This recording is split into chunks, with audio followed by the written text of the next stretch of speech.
Hi everyone, I'm Holly and I'm joined here with Jesse. Hi guys. And together we are presenting to you today not just a disappearing act, the value of Instagram stories.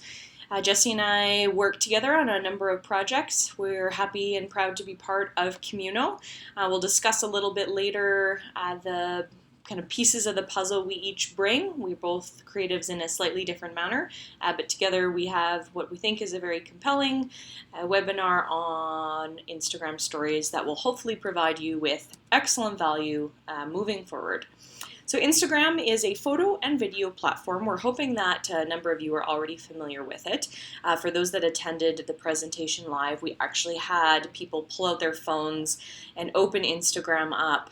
So if you are currently an Instagram user, excellent. You may or may not be familiar with the Instagram story, which is essentially a piece of expiring content that lives on your Instagram page or profile for 24 hours. It's very new, it's 14 months old, and it is because it's new, it means that the best practices are currently being developed for it. So in its infancy or toddlerhood, we're discovering what really sticks with an Instagram story and helping you kind of navigate those waters for yourself and also potentially for clients. So we want to arm you with some pieces of your tool belt for future use and how an Instagram story could play into a larger social media or marketing strategy. So we decided that the best way to do this would be to start with the actual creation of an Instagram story. So you have full permission to zone out and pick up your phone right now, open Instagram if you are an Instagram user, and we're going to give you the 4-step process to create an Instagram story. So once you open up your Instagram application, and when you're in the home function, in the top left-hand corner, there's a button that has a camera. When you click it, what will happen is it will bring you to a place where you can either take a photo, take a video, or choose from a photo or video you've taken in the last 24 hours. So if you swipe up from the screen, you'll get the photo, video options that you have on your telephone currently. If you don't swipe up, you'll have a button that appears in the bottom above the home button on your device. You'll then choose to either take a photo or a video or use a piece of content that already exists. The third and possibly most fun part is to accessorize that content. You can do that in a number of different ways. You can write text. You can change the color of that text and the size of it. You can add stickers. You can add a number of different hashtags. There's some fun playing around you can do there. And finally, at the point that you've decided you're happy with the story that you have, you're going to press your story, or in the case if you're managing someone's social media, your client, your story at the top. If you choose from the people that follow the page, what will happen is it will be sent to them directly and it will completely disappear once they've looked at it. So that's a whole other webinar probably that we can discuss. But for our purposes, we're going to assume that you create this piece of content and you hit your story, and you will then have a 24-hour beautiful photo or video to share with your engaged audience. So we thought it was important to spend a short period of time just talking to you about the difference between posts and stories. So Instagram post, as Instagram has been around a bit longer, a post is a photo or video that lives in your gallery. So it lives forever on your Instagram, or that is the point of it, is you're hoping it's going to live forever. So it's just like a story, it's going to promote a service or product. It's going to further your brand communication. It's going to talk directly to your audience. The biggest difference with posts is that they tend to be highly curated. There's going to be a real similar look and feel to them, and we're going to give you some examples so you have that to work with.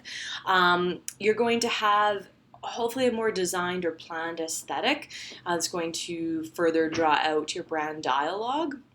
It's all going to look the same like a branding document would, or very on brand. And the gallery, the beauty of the gallery is that it's ingestible both in single photos or videos and also as a larger entity. So a brand that's putting out content If you just saw it when you were scrolling through your Instagram feed, you would know it's the brand, it would have that look and feel. And yet, if you went directly to their Instagram gallery, there would be a whole collection of those images that looked and felt the same. So the biggest difference when we're looking at posts and stories obviously we're hoping are going to accomplish the same thing. They're still promoting a service or a product. They're still talking to a target audience. The expectation with a story is that it's going to be a little bit more potentially relaxed or casual or less curated in its imagery than a post would. You have some flexibility in the creation of a story, and this is further broken in. We decided to further break it down into 3 pieces to really give you a great example of how to explain best what stories have that posts don't, and why that could be important to your brand or to yourself, depending how you choose to use it. So when we really drilled down into stories, the 3 big things we felt we could share with you that would further this knowledge and information would be Instagram story provides BTS, or behind the scenes. It provides a look into personality or personalities, and it provides an enhanced activation or promotion. So we're going to dive a little bit deeper into each one of these possible tactics for a story. But we'd encourage you to think about using these 3 angles when you're creating and when you're selling the point of doing an Instagram story into your strategy. Hi guys, it's Jesse here, and I'm going to take you through some of these Instagram stories tactics that we've divided into the 3 categories. First of all is being behind the scenes content. So follow me as we kind of walk through my story on my phone as well as one of these examples. Just thumbing through my story feed right now. I'm clicking along. And then here we finally go to H&M. So H&M has an activation currently where they're hosting a crossover with a brand, Erdem. So it looks like their launch is hosted at a grand hall. It looks like there's a film showing, as well as red carpet type venue. So it's a large activation that's happening in person, and this behind the scenes content is coming from somebody that's actually there. Kind of gives you the look, tone, and feel of being at the event without being there. We get to leverage hashtags and tagging the actual celebrities that are at the event, and it's a great way to show an activation that's already happening from a less curated and perspective. No one needs to buy the $2,000 ticket. No one needs to fly to New York. You get to see what it's like on the ground.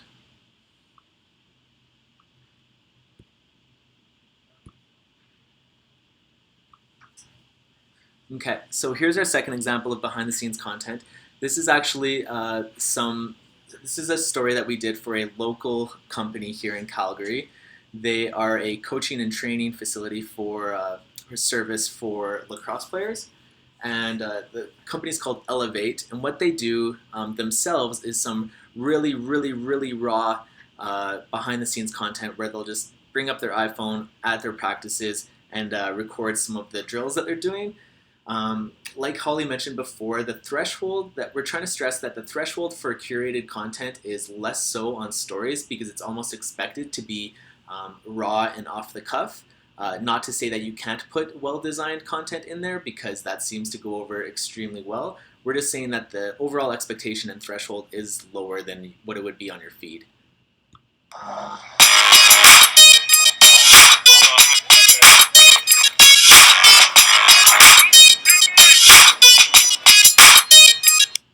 So that was a 10-second clip that will feed right into this next one over here.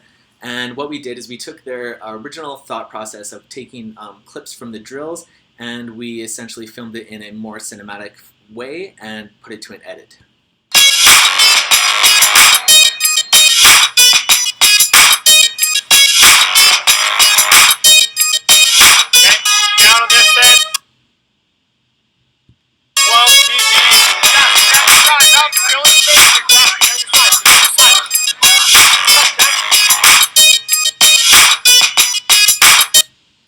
So those those three pieces would run back to back, and they would also accompany probably about 7 other clips that would make close to a minute 30 edit.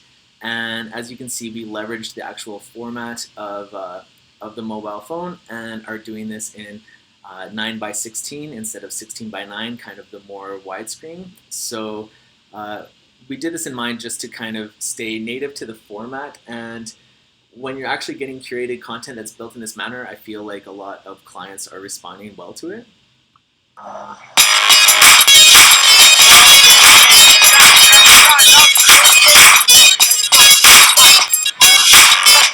Okay, sorry about that, guys. Do I just press this one? I think so. Okay. There we go. Okay. So our next example is personality or personalities. So we're thumbing through the feed, and here's Cleaver. So we were discussing Patty's song. So people want to know, what are your songs?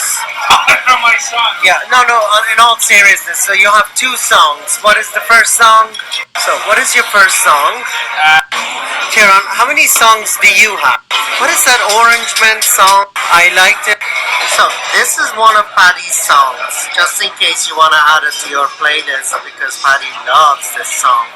Because he loves every minute of working at Cleaver.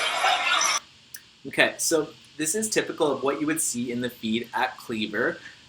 It's a restaurant in Calgary, and we picked them because it's essentially raw content, but it shows much of the personality of the brand. And by watching this story, you kind of get the sense and feel of what it might be to be behind that kitchen or in the restaurant if you've never set foot in it in the first place.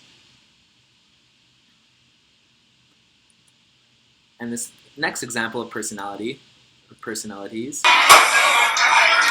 So we were discussing. Sorry, guys.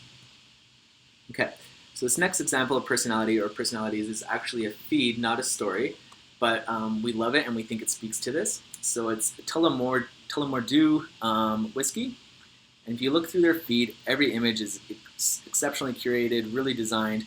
The tone, look, and feel of all their product shots look like it comes from the same lookbook and campaign, even though these are all individual feeds, individual posts. So you get to look at it in its entirety, and it looks very, very cohesive.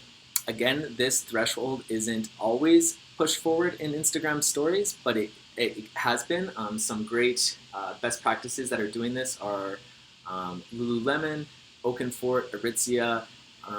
If you start looking at their stories, it's very, very curated in the same manner where all of the posts are highly designed. It looks like a designer has been on every single one of those, whereas a lot of content that's on Instagram stories doesn't necessarily need to be.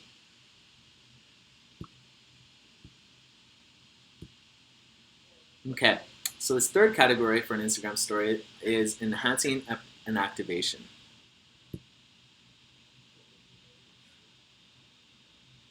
So we're going over to Saks, and Saks is trying to sell underwear during the Halloween season. So here they go, and they reference famous underwear scenes from pop culture.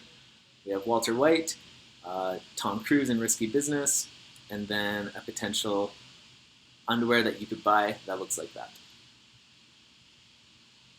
There's a swipe up option here for any feed that has over 10,000 followers.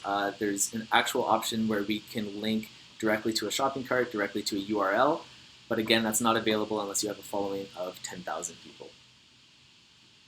So that's an easy example of an activation that they may have currently going on in a more traditional campaign, but this story actually leverages that, and for very little effort, it's almost an extra extension of that same enhancement, of that same engagement.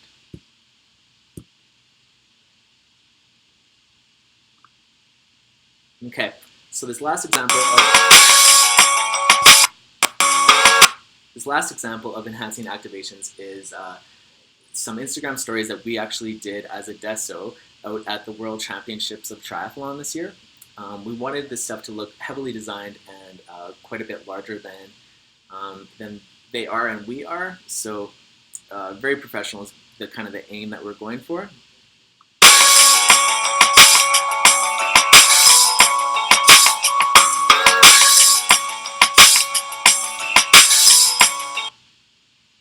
So I made this template prior to going out on to the race week here at this festival.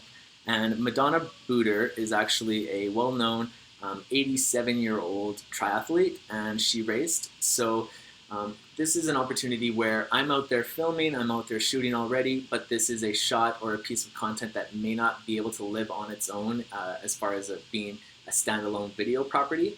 But here we have a clip, we get to throw it into the template that we've made previously, and now we have a great piece of derivative content that can enhance our current activation without it feeling like it's... you can imagine if this was a standalone video, this may not be enough to make you click or feel like it was impressive. But if you're flipping through this in your Instagram story, this is just great value.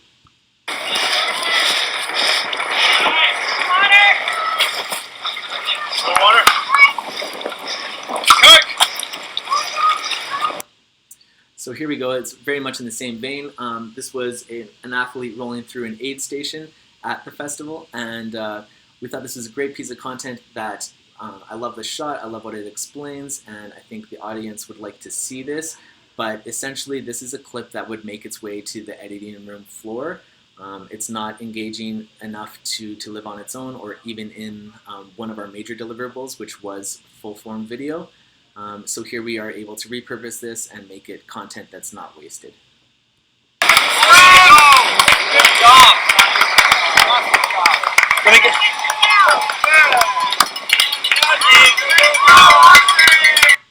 Finally, that was an Instagram story we took of Sarah Crowley, and this is moments before she crosses the finish line as the winner of the event. And this is a way we get to put out this content. It's in video form. It's not as raw as just a raw video clip, but we're able to put this out in a very timely manner and not have to wait to build a story or a video or a more full-fledged narrative around it. We could just put out the bite-sized chunk, and there it is.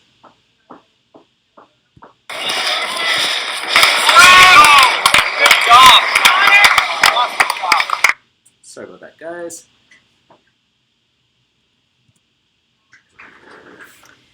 All right, so Holly back again to take you through success measurements. So always the big question for clients, how do I know that what I'm doing is working? And how would I possibly measure success? So like all social media, there is always ambiguity around this because the metrics aren't as hard and fast as other means certainly available to you. But some of the things we came up with that we felt were pertinent, that would be helpful in a sales pitch in even an education manner are views for your posts versus views for your stories. So if you have, just to keep our numbers nice and round, let's say you have 10,000 people that follow your Instagram account. So do you have 1,000 people that like your posts, you know, those images or videos that live in your gallery, and only 10 that are looking at your stories, or vice versa? You know, where are you getting the engagement? With Instagram stories, you do get to know the number of people that look at the story, and you also get to know who. So that's another kind of fascinating metric you have with a story that you don't necessarily know with a post. Obviously, if somebody likes a post, then you understand that they, you know, liked it, acknowledged it. But for viewership, can be a sales tactic in the future if you know that some possible collaborator or competitor is looking at your story. When you do have the 10,000 followers or more, you have obviously the direct swipe up that takes you right to a cart. So if you have an item, if you're more of like a t-shirt sales company or a hat sales company, certainly you could measure the sales off of the story post that way, or kind of like Saks, the example we showed with the underwear. They would have a direct measurement for how many people bought the underwear in that particular story. So viewership data on stories, I just explained a little bit, but further to that, there is insight metrics available from a measurement standpoint if you're utilizing a business Instagram account. So if you started off on Instagram, you know, for your organization or your company, you probably have already received a prompt at some point that said, are you a business, or it looks like you're a business, for no cost, switch to a business account. And you quite literally press a button, and the two biggest things that happen are you have insights available to you. So breakdown of men versus women that look at your page pages, the number of people that look, and their geographic location. All of those things are very helpful when you're defending budget or explaining why or why not you might be using Instagram. And I'd highly encourage you to switch to a business platform if you haven't already. The other benefit beyond insights that's great is you have the ability to do very fast promotions because there's a promote button built right in. This is something Facebook has done brilliantly, not only owning Instagram, so tying both of those platforms together typically when you're doing a ad buy, but you can also do standalone promotions very easily and effectively when you have a business page. So definitely encourage you to take a look at that if you haven't already done so. So for our audience that's listening in at a later date, you certainly don't have the benefit to ask us questions and answers live, but we will just sort of finish off in these final moments, just jamming on a couple things in a real casual way that did come up, hoping to provide you with some extra value. You can also email Jesse or myself, so you can email Holly. It's Holly at Adesso, ADESSO creative.ca, or you can email Jesse at Jessikiah, JESSEKIAH at gmail.com. So we're both available for that. The question I think I spent the most time on in our live webinar was around insights and metrics, and when we thought or when we saw that that was going to be happening for stories as opposed to the overall page. And the answer is, truthfully, we don't know. But given the data available from Facebook and being even now the data available from Instagram simply for posts, we are assuming we're going to see that expansion of data into stories in the coming months or years. As we said at the start, the platform is 14 months old. Or sorry, not the platform. The ability, capacity to do Instagram stories is 14-month old. It's very similar in style to what you've seen with Snapchat, if you're a Snapchat user. The biggest benefit, of course, with Instagram being that because the platform's been around longer, lots of brands have curated a way bigger audience on Instagram and have been able to make that transition a little bit smoother versus also trying to get people to follow them on Snapchat and create a whole other strategy for a platform. So I spent the most time with that. I know Jesse spent some time on some video specific questions, so I'm going to pass it back to him just to close off with a couple of those thoughts. And then again, as we said, we encourage you to email us specifically if there's something else you have in mind. So take it away, Jesse. Okay, so one of the questions that we definitely got a couple times in person over here at our presentation was from other content creators, and they were a little bit astonished and taken aback that for all of the examples that we did in-house as far as Adesso making content, we actually embraced that 9:16, that vertical format. So we got some questions about that, and essentially I'm not, I come from a design and a video background, and I fully embrace the wide aspect. It's more a natural viewing angle. It's why we have HD TVs that are wide and that tall, and it is the best way to observe and view content, period. It's also a great way to design for content.